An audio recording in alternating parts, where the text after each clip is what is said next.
Chapter 3. The Legend of the Old Orchard. Outside the orchard the grass was only beginning to grow green, but here, sheltered by the spruce hedges from uncertain winds and sloping to the southern suns, it was already like a wonderful velvet carpet. The leaves on the trees were beginning to come out in woolly grayish clusters, and there were purple-penciled white violets at the base of the pulpit stone. "It's all just as Father described it," said Felix, in a blissful sigh. "And there's the well with the Chinese roof." We hurried over to it, treading on the spears of mint that were beginning to shoot up about it. It was a very deep well, and the curb was of rough, undressed stone over it. The odd pagoda-like roof, built by Uncle Stephen on his return from a voyage to China, was covered with yet leafless vines. "It's so pretty when the vines leaf out and hang down in long festoons," said the Story Girl. "The birds build their nests in it. A pair of wild canaries come here every summer, and the ferns grow over between the stones of the well as far down as you can see. The water's lovely. Uncle Edward preached his finest sermon about the Bethlehem well where David's soldiers went to get water, and he illustrated it by describing his well here at the homestead. This very well. And now, in foreign lands, he had longed for his sparkling water, so you see it's quite famous. There's a cup just like the one that used to be here when Father was in Father's time," exclaimed Felix, pointing to an old-fashioned shallow cup of clouded blue, where on a little shelf inside the curb. "It is the very same cup," said the Story Girl impressively. "Isn't it an amazing thing? That cup has been here for 40 years, and hundreds of people have drunk from it, and it has never been broken. Aunt Julia dropped it down the well once, but they fished it up. Not hurt a bit, except for that little nick in the rim. I think it's bound up with the fortunes of King family, like the luck of Eden Hall in Longfellow's poem. It is the last cup of Grandmother King's second best set. Her best set is still complete. Aunt Olivia has it. You must get her to show it to you. It's so pretty with red berries all over it, and the funniest little pot-bellied cream jug. Aunt Olivia never uses it except on a family anniversary." We took a drink from the blue cup, and then went to find our birthday trees. We were rather disappointed to find them quite large, sturdy ones. It seemed to us that they should still be in the sapling stage, corresponding to our boyhood. "Your apples are really lovely to eat," the Story Girl said to me, "but Felix's are only good for the pies. Those two big trees behind them are the twins' trees, my mother's and Uncle Felix, you know. The apples are so dead sweet that nobody but us children can eat them. And that tall, slender tree over there, with the branches all growing straight up, is a seedling that came up of it. And nobody can eat it because the apples are so bitter and sour. Even the pigs won't eat them, and Aunt Janet tried to make pies of them once, because she said she hated to see things go to waste. But she never tried again. She said that it was better to waste apples alone than apples and sugar."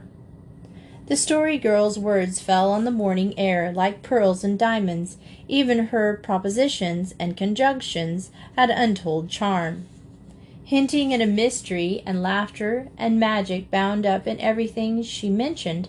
Apple pies and sour seedlings and pigs became straightway invested with a glamour of romance. "I like to hear you talk," said Felix in his grave, stodgy way. "Everybody does," said the Story Girl coolly. "I'm glad you like the way I talk, but I want you to like me, too, as well as you like Felicity and Cecily. Not better. I wanted that once, but I've got over it. I found out in Sunday school the day the minister taught our class that it was selfish. But I want you to like me as well." "Well, I will, for one," said Felix enthusiastically. I think he was remembering that Felicity had called him fat. Cecily now joined us. It appeared that it was Felicity's morning to help prepare breakfast. Therefore she could not come. We all went to Uncle Stephen's Walk. This was a double row of apple trees running down the western side of the orchard. Uncle Stephen was the firstborn of Abraham and Elizabeth King. He had none of grandfather's abiding love for the woods and meadows, and the kindly ways of the farm of the warm red earth. Grandmother King had been a ward, and in Uncle Stephen the blood of that seafaring race claimed its own. To the sea he must go, despite the pleadings and the tears of a reluctant mother, and it was from the sea he came to set out his avenue in the orchard with trees brought from a foreign land. Then he sailed away again, and the ship was never heard of more. The gray first came, and grandmother's brown hair, in those months of waiting. Then, for the first time, the orchard heard the sound of weeping and was consecrated by sorrow.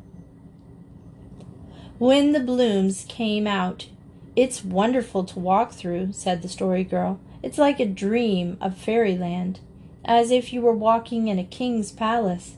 The apples are delicious, and in winter it's a splendid place for coasting." From the walk we went to the pulpit stone, a large gray boulder, as high as a man's head, in the southeastern corner. It was straight and smooth in front, but sloped down in natural steps behind, with a ledge midway on which one could stand. It had played an important part in the games of our uncles and aunts, being fortified castle, Indian ambush, throne, pulpit, or concert platform. Uncle Edward Ward had preached his first sermon at the age of 8 from that old gray boulder, and Aunt Julia, whose voice was to delight thousands, sang her earliest melodies there. The Story Girl mounted to the ledge, sat on the rim, and looked at us. Pat sat gravely at its base and daintily washed his face with his black paws.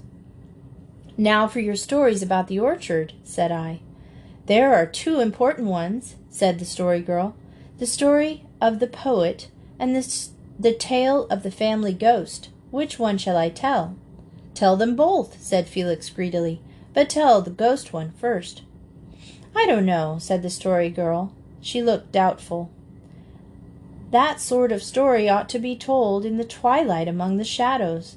Then it would frighten the souls out of your bodies."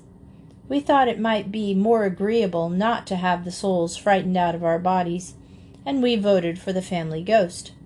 "Ghost stories are more comfortable in daytime," said Felix. The Story Girl began it, and we listened avidly. Cecily, who had heard it many times before, listened just as eagerly as we did. She declared to me afterwards that no matter how often the Story Girl told a story, it always seemed as new and exciting as if you had just heard it for the first time. "Long, long ago," began the Story Girl, her voice giving us an impression of remote antiquity, even before Grandfather King was born, an orphan cousin of his lived here with his parents. Her name was Emily King. She was very small and very sweet. She had soft brown eyes that were too timid to look straight at anybody, like Cecily's here, and long, sleek brown curls like mine, and she had a tiny birthmark like a pink butterfly on one cheek, right here. Of course, there was no orchard here then. It was just a field, but there was a clump of white birches in it, right there, where that spreading tree of Uncle Alex is now, and Emily liked to sit along the ferns under the birches and read or sew. She had a beau. His name was Malcolm Ward, and he was as handsome as a prince. She loved him with all her heart, and he loved her the same, but they had never spoken of it. They used to meet under the birches and talk about everything, except how much they liked each other. One day he told her that he was coming the next day to ask a very important question, and he wanted to find her under the birches when he came. Emily promised to meet him here. I am sure she was staying awake that night thinking about it, and wondering what the important question would be, although she knew perfectly well. I would have. And the next day she dressed herself beautifully in her best pale blue muslin and sleeked her curls and went smiling to the birches. And while she was waiting there, thinking such lovely thoughts, a neighbor's boy came running up, a boy who didn't know about her romance, and cried out that Malcolm Ward had been killed by his gun going off accidentally, and Emily just put her hand to her heart and fell, as white and broken among the ferns. And when she came back to life, she never cried or lamented. She was changed. She was never herself again. And she was never content unless she was dressed in her blue muslin and waiting under the birches. She got paler and paler every day, but the pink butterfly grew redder until it looked just like a stain of blood on her white cheek. She was changed. She was never like herself again. She was never contented unless she was dressed in her blue muslin and waiting under the birches. She got paler and paler every day, but the pink butterfly grew redder until it looked just like a stain of blood on her white cheek. When the winter came, she died. But next spring, the Story Girl dropped her voice to a whisper that was audible and thrilling as her louder tones. People began to tell that Emily was sometimes seen waiting under the birch still. Nobody knew just who told it first, but more than one person saw her. Grandfather saw her when he was a little boy, and my mother saw her once. "Did you ever see her?" asked Felix skeptically. "No, but I shall some day, if I keep on believing," said the Story Girl confidently. "I wouldn't like to see her. I'd be afraid," said Cecily with a shiver. "There wouldn't be anything to be afraid of," said the Story Girl reassuringly. "It's not as if it was a strange ghost. It's our own family ghost, so of course it wouldn't hurt us." We were not sure of this. Ghosts were uncanny folk, even if they were our family ghosts. The Story Girl had made the tale very real to us, and we were glad we had not heard it in the evening. How could we ever have gone back to the house through the shadows and swaying branches of the darkening orchard? As it was, we were almost afraid to look up it, lest we should see the waiting, blue-clad Emily under Uncle Alec's tree. But all we saw was Felicity, tearing over the green sward, her curls streaming behind her in golden cloud. "Felicity is afraid she's missed something," remarked the Story Girl in a tone of quiet amusement. "Is your breakfast ready, Felicity?" "Breakfast is ready, but we can't eat it till Father is through attending to the sick cow, so you will have time if you wish. And Peter isn't quite here yet." "What's Peter like?" I asked. "Peter is splendid. His mother lives on Markdale Road and washes for a living. Peter's father ran away and left them when Peter was only 3 years old. He has never come back, and they don't know whether he's alive or dead. Isn't that a nice way to behave to your family? Peter has worked for his board ever since he was 6. Uncle Roger sends him to school and pays his wages in the summer. We all like Peter except Felicity." "I like Peter well enough in his place," said Felicity primly, "but you make far too much of him. Mother says he's only a hired boy, and he hasn't been well brought up, and hasn't much education. I don't think you should make such an equal of him as you do." Laughter rippled over the Story Girl's face, as shadow waves go over rippled wheat. "Peter is a real gentleman, and he's more interesting than you could ever be, if you were brought up and educated for 100 years, she said. "He can hardly write," said Felicity. "William the Conqueror couldn't write at all," said the Story Girl crushingly. "He never goes to church, and he never says his prayers," retorted Felicity crushingly. "I do too," said Peter himself, suddenly appearing through a little gap in the hedge. "I say me prayers sometimes." This Peter was a slim, shapely fellow with laughing black eyes and thick black curls. Early in the season, as it was, he was barefooted. His attire consisted of faded gingham shirt and a scanty pair of corduroy knickerbockers, but he wore it with such an unconscious air of purple and fine linen that he seemed to be much more well-dressed than he really was. "You don't pray very often," insisted Felicity. "Well, God will be all the more likely to listen to me if I don't pester him all the time," argued Peter. This was rank heresy to Felicity, but the Story Girl looked as if she thought there was something in it. "You never go to church anyhow," continued Felicity, determined not to be argued down. "Well, I ain't going to church till I've made up my mind whether I go to be the Methodist or to go to be a Presbyterian." Aunt Jane was a Methodist. "My mother ain't much of anything, but I mean to be something. It's more respectable to be Methodist or Presbyterian or something than not to be anything.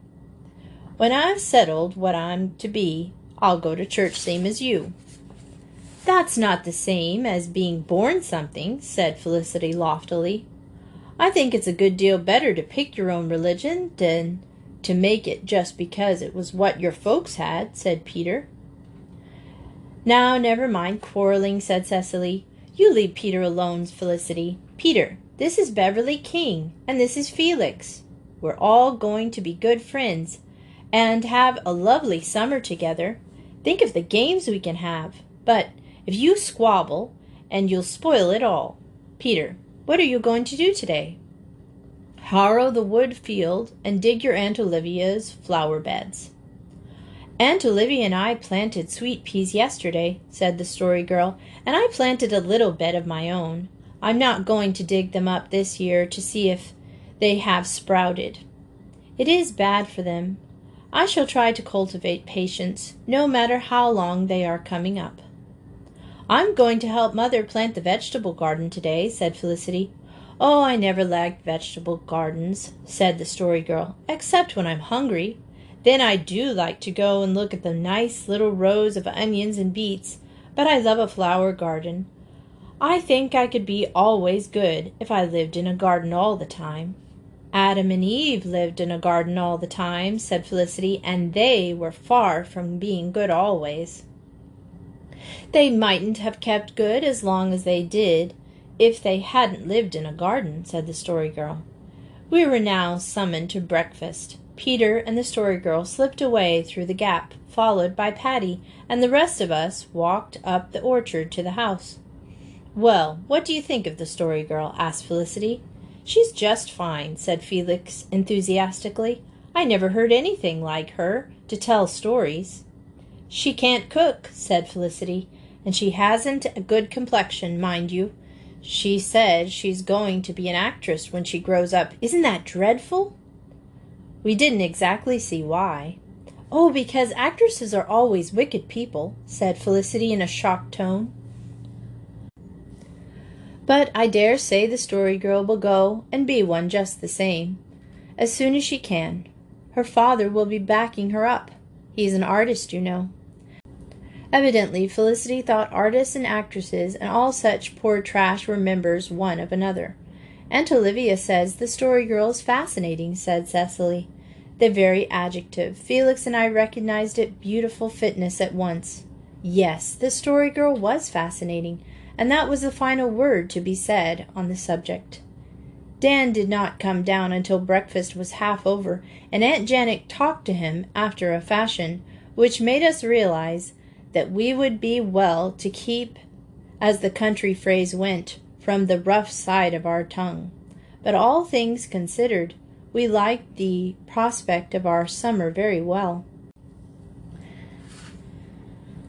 Chapter 4. The Wedding Veil of the Proud Princess. When we had lived for a fortnight in Carlisle, we belonged there, and the freedom of all its small fry was conferred on us. With Peter and Dan, with Felicity and Cecily and the Story Girl, with pale gray eyes little Sara Ray, we were boon companions. We went to school, of course, and certain home chores were assigned to us, of the faithful performance of which we were held responsible. But we had long hours for play. Even Peter had plenty of spare time when the planting was over. We got along very well with each other in the main, in spite of some minor differences of opinion. As for the grown-ups of our small world, they suited us well. We adored Aunt Olivia. She was pretty and merry and kind, and above all, she had mastered the perfection, the rare art of letting children alone. If we kept ourselves tolerably clean and refrained from quarreling or talking slang, Aunt Olivia did not worry us. Aunt Janet, on the contrary, gave us so much good advice, and so constantly telling us to do this or not to do that, the other things, that we could not remember half of the instructions and did not try. Uncle Roger was, as had been informed, quite jolly and fond of teasing. We liked him, but we had an uncomfortable feeling that the meaning of his remarks were not always that which met the ear. Sometimes we believed Uncle Roger was making fun of us, and the deadly seriousness of youth resented that. To Uncle Alec we gave our warm love. We felt that we had always a friend at court with Uncle Alec, no matter what we did or left undone, and we never had to turn his speeches inside out to discover their meaning. The social life in juvenile Carlisle centered in the day and Sunday school. We were especially interested in our Sunday school, for we were fortunate enough to be assigned to a teacher who made our lessons so interesting that we no longer regarded Sunday school attendance as a disagreeable weekly duty, but instead looked forward to it with pleasure and tried to carry our teacher's gentle precepts, at least on Mondays and Tuesdays. I'm afraid the remembrance grew a little dim the rest of the week. She was also deeply interested in missions, and one talk on this subject inspired the Story Girl with a desire to do a little home missionary work on her own account. The only thing she could think of along that line was to persuade Peter to go to church. Felicity did not approve of the design and said so plainly. "He won't know how to behave, for he's never been inside a church door in his life," she warned the Story Girl.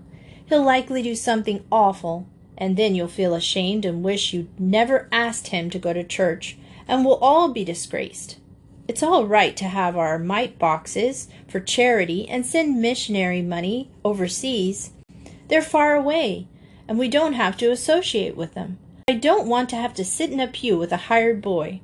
But the Story Girl undauntedly continued to coax the reluctant Peter. It was not an easy matter. Peter did not come of church-going stock, and besides, he alleged, he had not yet made up his mind whether to be a Presbyterian or a Methodist. "It isn't a bit of difference which you are," pleaded the Story Girl. "Both go to heaven." "But one way must be easier or better than the other, or else they'd all be the same kind," argued Peter. "I want to find the easiest way, and I've got a hankering after the Methodists. My Aunt Jane was a Methodist." "Isn't she still one?" asked Felicity pertly. "Well, I don't know exactly. She's dead," said Peter rebukingly.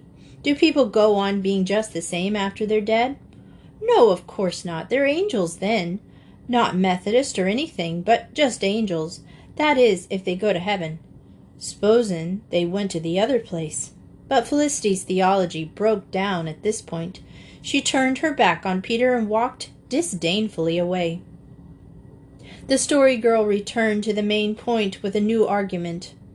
"We have such a lovely minister, Peter. He looks just like the picture of St. John Father sent me, only he is old and his hair is white."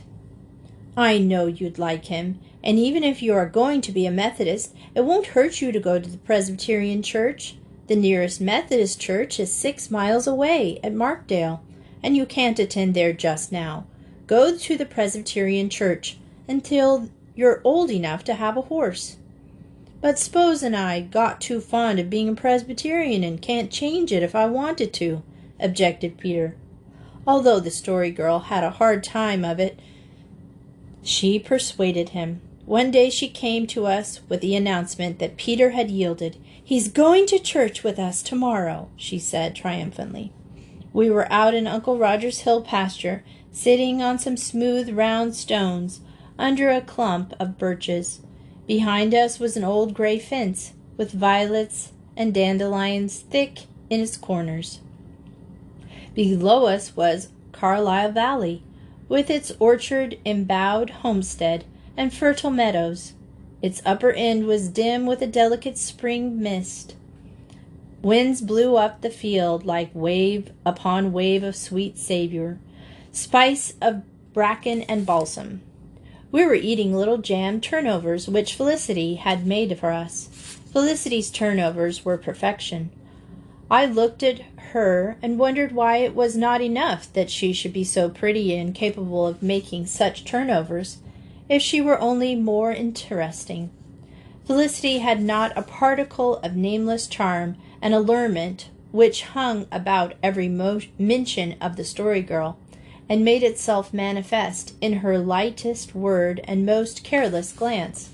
All well, one cannot have every good gift.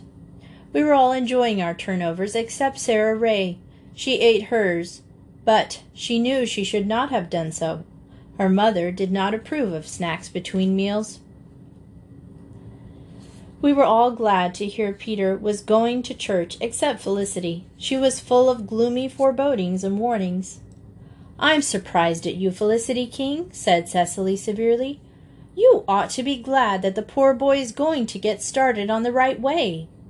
There's a great big patch on his best pair of trousers," protested Felicity. "Well, that's better than a hole," said the Story Girl, addressing herself daintily to her turnover.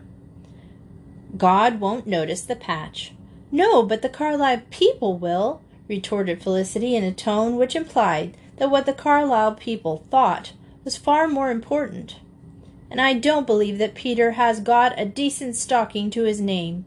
What will you feel like if he goes to church with skin of his legs showing through the holes, Miss Story Girl?" "I'm not a bit afraid," said the Story Girl staunchly. "Peter knows better than that." "Well, all I hope is that he'll wash behind his ears," said Felicity resignedly. "How is Patty today?" asked Cecily, by the way of changing the conversation. "Pat isn't a bit better. He just mopes about the kitchen," said the Story Girl anxiously. "I went out to the barn and saw a mouse, and I had a stick in my hand and fetched it and swiped it so. I killed it, stone dead. Then I took it to Patty. Well, will you believe it? He wouldn't even look at it. I'm so worried. Uncle Roger says he needs a dose of medicine, but how is one to make him eat it? That's the question. I mixed a powder in some milk and tried to pour it down his throat while Peter held him. Just look at the scratches I got, and the milk went everywhere except down Pat's throat." "Wouldn't it be awful if anything happened to Pat?" whispered Cecily. "Well, we could have a jolly funeral, you know," said Dan. We looked at him in such horror that Dan hastened to apologize. "I'd be awfully sorry myself if Pat died, but if he did, we'd have to give him a right kind of funeral," he protested. "Why, Patty's just seems like one of the family." The Story Girl finished her turnover and stretched herself out on the grass, pillowing her chin under her hands and looking at the sky. She was bareheaded, as usual, and her scarlet ribbons were bound fillet-wise under her head. She had twined freshly plucked dandelions around it, and the effect was that of a crown of brilliant golden stars in her sleek brown curls. "Look at that long, thin, lacy cloud up there," she said. "What does it make you think of, girls?" "A wedding veil," said Cecily. "That's it, just what I thought. The wedding veil of the proud princess. I know a story about it. I read it in a book once upon a time." The Story Girl's eyes grew dreamy, and her accents floated away on the summer air like wind-blown rose petals. "There was a princess who was the most beautiful princess in the world, and kings from all the land came to woo her for a bride. But she was as proud as she was beautiful. She laughed at all her suitors to scorn, and when her father urged her to choose one of them as her husband, she drew herself up haughtily so The Story Girl sprang to her feet for a moment. We saw the proud princess of the old tale in all her scornful loveliness. And she said, "I will not wed until a king comes who can conquer all kings. Then I shall be the wife of the king of the whole world, and no one can hold herself higher than I." So every king went to war to prove that he could conquer everyone else, and there was a great deal of bloodshed and misery. But the proud princess laughed and sang, and she and her maidens worked on a wonderful lace veil, which she meant to wear when the king of all kings came. It was a very beautiful veil, but her maidens whispered that a man had died, and women's hearts broken for every stitch set in it. Just when a king thought he had conquered everybody, some other king would come and conquer him. And so it went on until it did not seem like the proud princess would ever get a husband at all.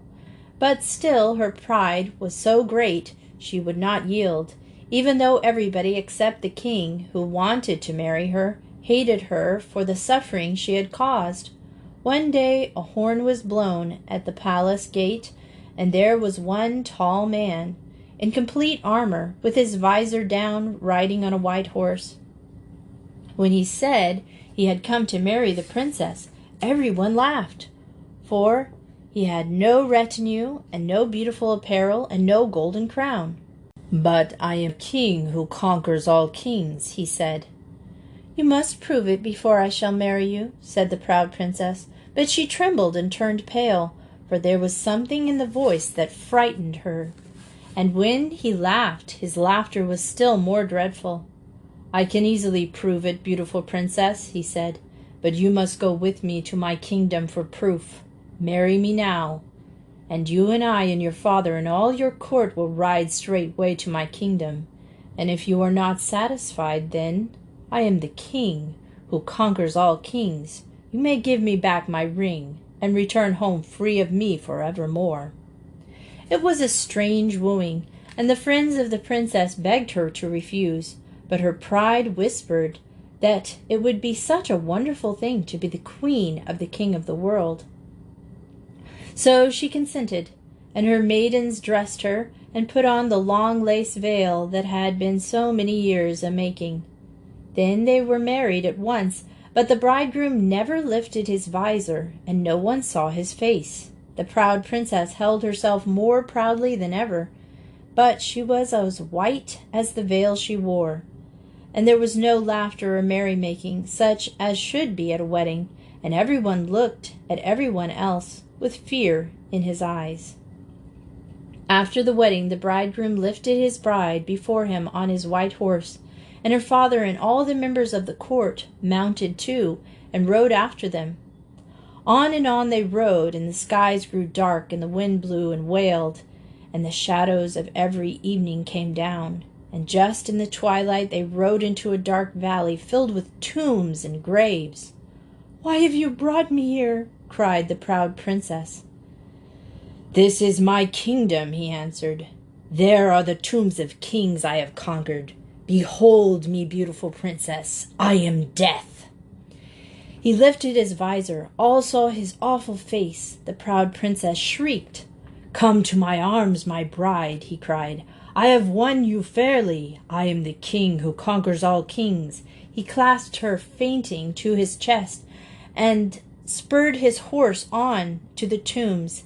A tempest of rain broke over the valley and blotted them from sight. Very sadly the old king and the courtiers rode home, and never, never did a human eye behold the proud princess.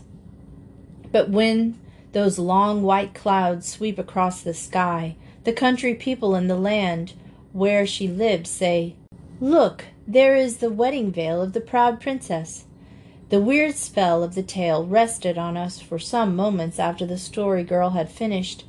We had walked with her in the place of death and grown cold with the horror and chilled the heart of the poor princess.